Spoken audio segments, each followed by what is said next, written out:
നമസ്കാരം. പാകിസ്ഥാനും അഫ്ഗാനിസ്ഥാനും തമ്മിൽ വീണ്ടും സംഘർഷം ഉടലെടുത്തിരിക്കുന്നു. എന്താണ് സംഘർഷത്തിന്റെ കാരണമെന്ന് പാകിസ്ഥാൻ പറയുന്നുണ്ട്. അതായത് പാകിസ്ഥാനിൽ ചില തീവ്രവാദ ശക്തികൾ പ്രവർത്തിക്കുന്നുണ്ട്. അതായത് പതിറ്റാണ്ടുകളായി ഇന്ത്യക്കെതിരെ പാകിസ്ഥാൻ ഉപയോഗിച്ച ഒരു ആയുധമാണ് ഭീകരവാദം.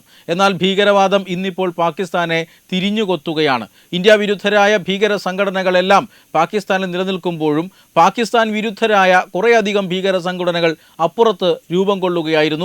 അവർ വിനാശകാരികളായി മാറുകയായിരുന്നു. ബലൂചിസ്ഥാനിലും ഖൈബർ പഖ്തൂൺഖ്വയിലുമെല്ലാം ഇത്തരം സംഘടനകൾ ശക്തമായി തന്നെ ആക്രമണം നടത്തിക്കൊണ്ടിരിക്കുന്നു. ഈ ആക്രമണങ്ങൾ പലതും പാകിസ്ഥാൻ സൈന്യത്തെ ലക്ഷ്യമിട്ടുകൊണ്ടുള്ളതുമാണ്. അതിൽ തെഹ്രീക്ക് താലിബാൻ പാകിസ്ഥാൻ അല്ലെങ്കിൽ പാകിസ്ഥാൻ താലിബാൻ എന്നറിയപ്പെടുന്ന TTP, ആ TTP എന്ന സംഘടനയ്ക്ക് എല്ലാവിധ സഹായവും നൽകുന്നത് അഫ്ഗാനിസ്ഥാനിലെ ഇപ്പോഴത്തെ താലിബാൻ ഭരണകൂടമാണ് എന്ന് ആരോപിച്ചുകൊണ്ടാണ് ഭീകര കേന്ദ്രങ്ങൾ, ഈ TTPയുടെ പരിശീലന കേന്ദ്രങ്ങൾ, റിക്രൂട്ടിംഗ് കേന്ദ്രങ്ങൾ, അവയുടെ ആസ്ഥാനം ഇതൊക്കെ ലക്ഷ്യമിടുന്നു എന്ന് പറഞ്ഞുകൊണ്ടാണ് പാകിസ്ഥാൻ അഫ്ഗാനിസ്ഥാന് മേൽ വ്യോമാക്രമണം നടത്തുന്നത്. കഴിഞ്ഞ ഏതാനും മാസങ്ങൾക്ക് മുമ്പും ഇത്തരത്തിലുള്ള ആക്രമണം നടത്തിയിരുന്നു. ശക്തമായി താലിബാൻ പ്രതിഷേധിച്ചുവെന്ന് മാത്രമല്ല, അതിന് തിരിച്ചടി നൽകുകയും ചെയ്തു.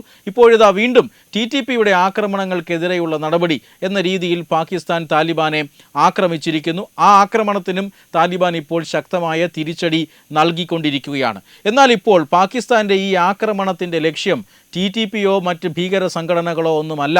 താലിബാനിലെ പരമോന്നത മത നേതാവ് ഹിബാത്തുള്ള അഖുൻസാബ ആണ് എന്നതാണ് ഇപ്പോൾ പുറത്തു വരുന്ന വിവരം. ഈ ഹിബാത്തുള്ളയുടെ ആസ്ഥാനം അല്ലെങ്കിൽ ഹിബാത്തുള്ളയുടെ താമസം അല്ലെങ്കിൽ അദ്ദേഹത്തിൻ്റെ പ്രവർത്തനം കാണ്ഡഹാർ കേന്ദ്രീകരിച്ചാണ് നടക്കുന്നത്. സാധാരണഗതിയിൽ അഫ്ഗാനിസ്ഥാനെതിരെയുള്ള ആക്രമണങ്ങൾ പലപ്പോഴും കാബൂൾ കേന്ദ്രീകരിച്ചിട്ടാണ് ഈ അടുത്ത കാലത്ത് പാകിസ്ഥാൻ നടത്തി പോന്നിരുന്നത്. എന്നാൽ ഇപ്പോൾ നടത്തിയ ആക്രമണങ്ങൾ കാബൂളിൽ നടത്തിയ ആക്രമണത്തോടൊപ്പം തന്നെ കാണ്ഡഹാറിനെയും ഇപ്പോൾ പാകിസ്ഥാൻ ലക്ഷ്യം വയ്ക്കുന്നുണ്ട്. ഇതാണ് പാകിസ്ഥാൻ്റെ ലക്ഷ്യം. TTP അല്ല, മറിച്ച് താലിബാന്റെ പരമോന്നത ആത്മീയ നേതാവാണ് എന്ന് വിലയിരുത്തലിന് കാരണം. കാണ്ഡഹാർ കേന്ദ്രീകരിച്ചാണ് അദ്ദേഹം പ്രവർത്തിക്കുന്നത്. അദ്ദേഹം അവിടെയാണ് താമസം. അവിടെ താമസിച്ചുകൊണ്ടാണ് അദ്ദേഹം ഭരണപരമായ കാര്യങ്ങളും മറ്റും നിർവഹിക്കുന്നത്. ഇദ്ദേഹത്തെ പിടികൂടുക അല്ലെങ്കിൽ ഇദ്ദേഹത്തെ വധിക്കുക, അങ്ങനെയുള്ള ഒരു പരിപാടിയാണ് പാകിസ്ഥാൻ ഉള്ളത് എന്ന് പല അന്താരാഷ്ട്ര മാധ്യമങ്ങളും ഇപ്പോൾ നിരീക്ഷണം നടത്തുന്നുണ്ട്. കാരണം കഴിഞ്ഞ ദിവസം ഏതാണ്ട് 2 മണിക്കൂറുകളോളം നീണ്ട ആക്രമണമാണ് കാണ്ഡഹാർ മേഖലയിൽ പാകിസ്ഥാൻ നടത്തിയത്. എന്തോ തിരഞ്ഞെത്തുന്നത് പോലെ പാകിസ്ഥാൻ യുദ്ധവിമാനങ്ങൾ കാണ്ഡഹാറിന് മുകളിൽ വട്ടമിട്ട് പറക്കുകയായിരുന്നു. മാത്രമല്ല, അവരൊരു ടാർഗറ്റ് തേടി അലയുന്നത് പോലെയുള്ള ഒരു സാഹചര്യം ഉണ്ടായിരുന്നു. ജനവാസ കേന്ദ്രങ്ങളിൽ ബോംബിംഗ് നടത്തുന്നു, തന്ത്രപ്രധാനമായ കെട്ടിടങ്ങൾ തകർക്കുന്നു. ഇതെല്ലാം ഈ പറയുന്ന ഹിബാത്തുള്ളയെ ലക്ഷ്യം വെച്ചിട്ടുള്ള ആക്രമണമാണ് എന്നാണ് ഇപ്പോൾ പലരും വിലയിരുത്തുന്നത്. പക്ഷേ താലിബാൻ അങ്ങനെ ഒരു ആരോപണം ഉന്നയിച്ചിട്ടില്ല. മാത്രമല്ല, പാകിസ്ഥാനും അങ്ങനെ ഒരു സ്ഥിരീകരണം നടത്തിയിട്ടില്ല. ഞങ്ങൾക്ക് വേണ്ടത് ഹിബാത്തുള്ളയാണ് എന്ന് പാകിസ്ഥാനും പറഞ്ഞിട്ടില്ല. ഹിബാത്തുള്ളയെ പാകിസ്ഥാൻ ലക്ഷ്യം വയ്ക്കുന്നു എന്ന് താലിബാനും പറഞ്ഞിട്ടില്ല. പക്ഷേ ഈ ആക്രമണത്തിൻ്റെ പാറ്റേൺ പരിശോധിച്ചുകൊണ്ട് ഈ രംഗത്തെ വിദഗ്ധരായ ആളുകളാണ് ഇപ്പോൾ ഇത്തരത്തിൽ മാധ്യമങ്ങളിലൂടെ പ്രതികരിക്കുന്നത്. അതായത് പല വിദേശ മാധ്യമങ്ങളിലും ആ വിലയിരുത്തൽ എത്തിക്കഴിഞ്ഞിരിക്കുകയാണ്. താലിബാന്റെ പരമോന്നത ആത്മീയ നേതാവിനെ പാകിസ്ഥാൻ ലക്ഷ്യം വയ്ക്കുന്നു. അതുകൊണ്ടാണ് നിരന്തരം ഇങ്ങനെ വ്യോമാക്രമണങ്ങൾ നടത്തുന്നത്. ആ ആക്രമണങ്ങളുടെ ലക്ഷ്യം കാബൂളിൽ നിന്ന് മാറ്റി ഇപ്പോൾ പാകിസ്ഥാൻ ശ്രദ്ധ കേന്ദ്രീകരിക്കുന്നത് കാണ്ഡഹാറിലാണ്. അവിടെ അദ്ദേഹം ഉള്ളതുകൊണ്ടാണ് എന്ന് തന്നെയാണ്. എന്തായാലും ശക്തമായി തന്നെ ഈ ആക്രമണങ്ങളെ താലിബാൻ പ്രതിരോധിക്കുകയാണ്. പാകിസ്ഥാൻ്റെ F-16 യുദ്ധവിമാനത്തെ വെടിവെച്ചിട്ടു എന്നാണ് താലിബാൻ അറിയിക്കുന്നത്.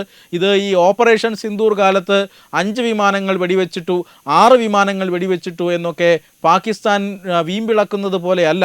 അഫ്ഗാനിസ്ഥാൻ കൃത്യമായി പാകിസ്ഥാൻ വ്യോമസേനയുടെ പാകിസ്ഥാൻ്റെ യുദ്ധവിമാനം താഴെ വീണ് കത്തി അമരുന്നതിൻ്റെ വീഡിയോ ദൃശ്യങ്ങളും അതുപോലെ തന്നെ നിശ്ചല ദൃശ്യങ്ങളും അടക്കം ഇപ്പോൾ താലിബാൻ പുറത്തു വിട്ടിട്ടുണ്ട് എന്നുള്ളതാണ്. അതായത് F-16 വിമാനം തങ്ങൾ വെടിവെച്ചിട്ടു എന്ന് അഫ്ഗാനിസ്ഥാൻ പറയുന്നത് തെളിവുകളുടെ അടിസ്ഥാനത്തിലാണ്. അതുകൊണ്ട് തന്നെ ലോകം അതിനെ വിശ്വസിക്കുന്നുണ്ട്. അമേരിക്കയുടെ പേരുകേട്ട F-16 വിമാനമാണ് താലിബാൻ ഇപ്പോൾ തകർത്തെറിഞ്ഞിരിക്കുന്നത്. നിലവിലുള്ള ഒരു താലിബാൻ്റെ ശേഷി അനുസരിച്ച് അതിന് സാധിക്കാത്ത ഒരു സാഹചര്യമാണുള്ളത്.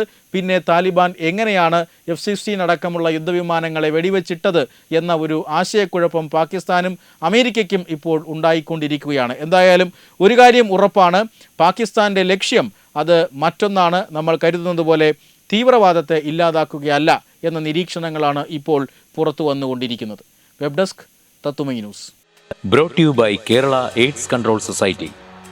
HIV എയ്ഡ്സ് സംബന്ധമായ സംശയങ്ങൾക്ക് 1097 എന്ന 24 മണിക്കൂറും പ്രവർത്തിക്കുന്ന ടോൾ ഫ്രീ നമ്പറിലേക്ക് വിളിക്കുക. വാട്സാപ്പിലും ഫേസ്ബുക്കിലും ഒക്കെ സ്റ്റാറ്റസ് അപ്ഡേറ്റ് ചെയ്യാറുണ്ടല്ലോ. HIV സ്റ്റാറ്റസോ HIV പിടിപെടാനുള്ള സാഹചര്യങ്ങളിൽ കൂടി അറിഞ്ഞോ അറിയാതെയോ കടന്നു പോയിട്ടുണ്ടാവാം. എന്ത് തന്നെയായാലും മുൻകൂട്ടി പരിശോധിച്ച് HIV സ്റ്റാറ്റസ് അറിയൂ. സൗജന്യ HIV പരിശോധനയും കൗൺസിലിങ്ങും ആരോഗ്യ കേന്ദ്രങ്ങളിൽ പ്രവർത്തിക്കുന്ന ICTC അഥവാ ജ്യോതിസ് കേന്ദ്രങ്ങളെ സമീപിക്കുക. നിങ്ങളുടെ സ്റ്റാറ്റസ് എന്തായാലും വിവരങ്ങൾ രഹസ്യമായി സൂക്ഷിക്കുന്നതായിരിക്കും.